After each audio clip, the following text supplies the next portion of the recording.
everyone. My name is Mellisa Morgan, and today I'll be talking to you about an adventure that you'll never forget.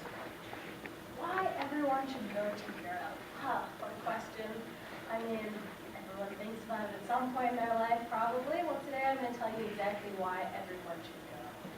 And first off, I'd like to think about all the pressures from society, from your school, from your work. Sometimes it's so much you can physically feel the weight on your shoulders, right? All of us have experienced it.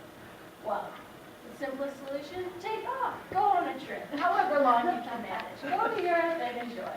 Everyone should take a trip to Europe at least once in their lifetime to benefit from the cultural differences, the challenges of language barriers, and to broaden one's perspective. To take things home from traveling that you wouldn't have experienced back home, right? So, to start off your trip, everyone needs to get a passport. Who has a passport? Awesome. Okay, everyone else who doesn't needs to get one. So you're going to go to your local post office, maybe bring your birth certificate, fill out some forms, they'll send it to you in a few weeks.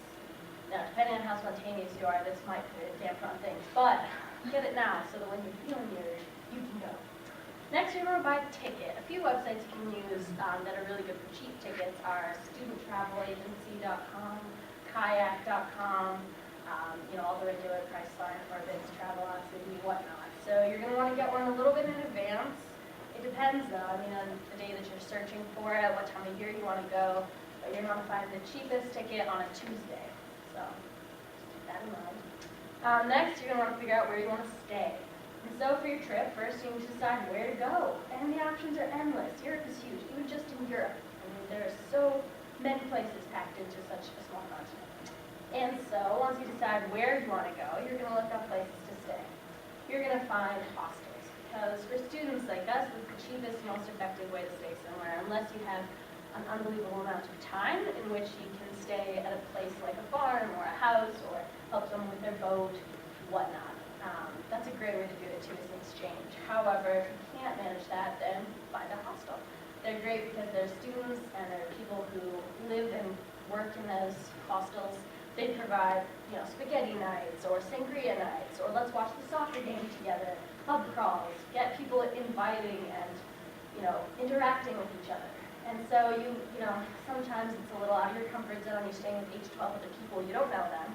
Some of them snore, some of them are stinky, whatever. But you deal with it, and you'll be a stronger person for it. Also, it's just a great experience and a way to make friends.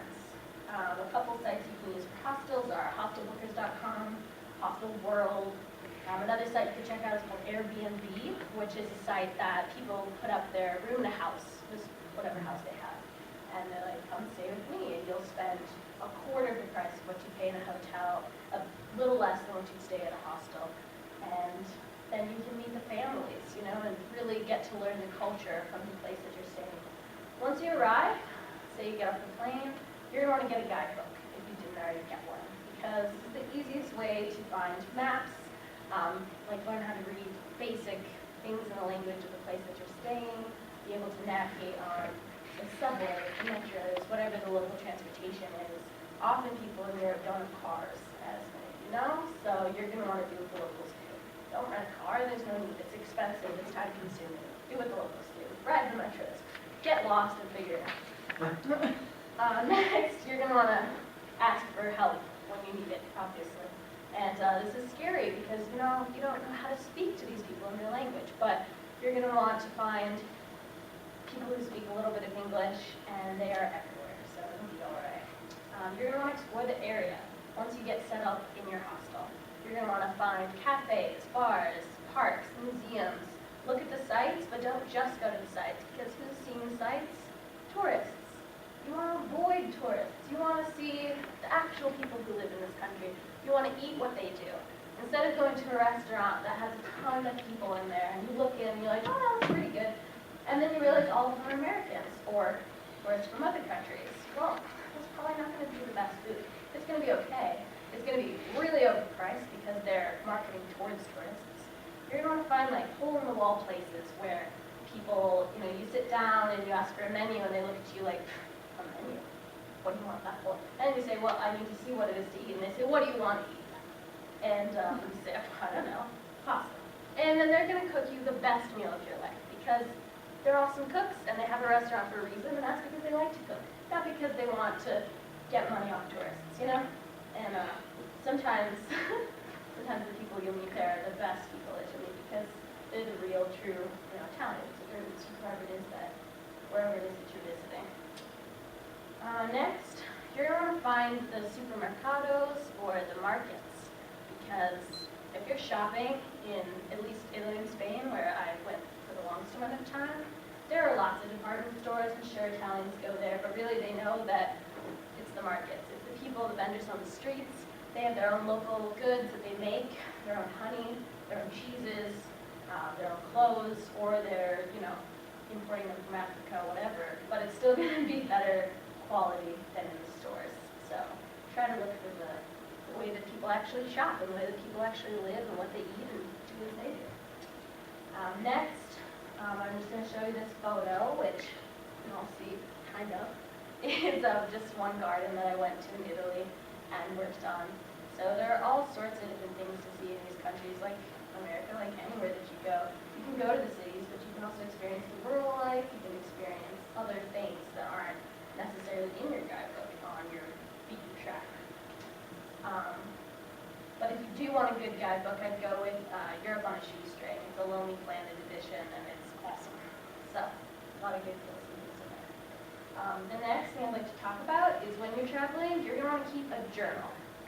And, you know, everyone's like, no, journal, we have to do that for classes and for work, that's more work. But actually, when you're traveling and you're spending your own time doing what it is that you want to do, keeping a little journal and just writing down notes even, doesn't have to be in any sort of particular format. It can be doodles, scratches, arrows pointing to the random clips of things you paste in there.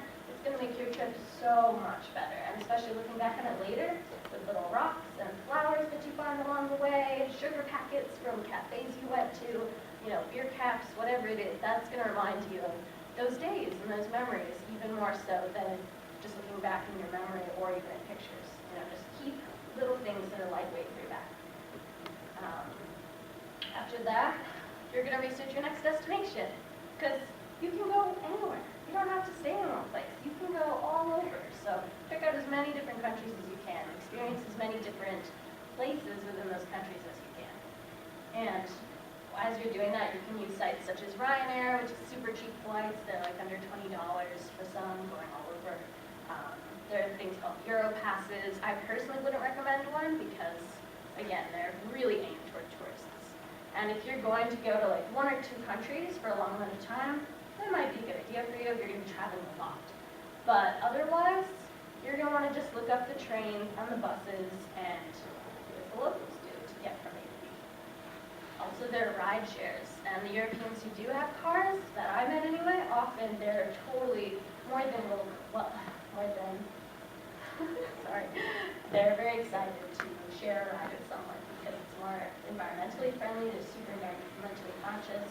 It's also, you know, fun to meet someone from another country and talk with them about their experiences. And I got a ride all the way from, you know, Denmark down to Spain with a guy from Germany, and drove on the Autobahn. He let me drive his car even, wearing his glasses. It was kind of scary, but it was really fun.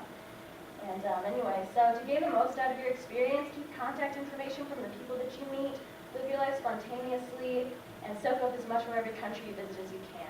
And these are memories you're going to cherish, and this is why everyone should take a trip, however long they can manage, to Europe.